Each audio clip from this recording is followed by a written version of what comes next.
ACTV è scontro sugli orari, al punto che il sindacato di base USB ha proclamato per domani 24 gennaio uno sciopero di 24 ore e organizzato una manifestazione in Piazzale Roma dalle 10 alle 13.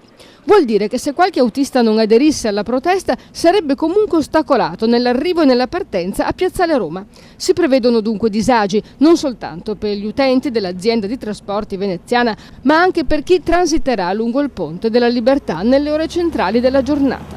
La contesa verte sul giro città, pensato per i turisti, su cui l'azienda punta molto per risollevare le sue finanze. Potenziamento che il sindacato di base teme costerà più sacrifici per i veneziani, che potrebbero dover sopportare altri tagli alle corse. Anche tra i consiglieri comunali ci sono malumori. Sebastiano Costalunga del Movimento Fratelli d'Italia teme che durante il Carnevale le corse per favorire gli spostamenti all'interno del centro storico non saranno sufficienti e si temono rivolte. Giampiero Antonini, segretario dell'USB, rincara le critiche accusando ACTV di puntare soltanto sugli introiti turistici, trascurando il servizio pubblico.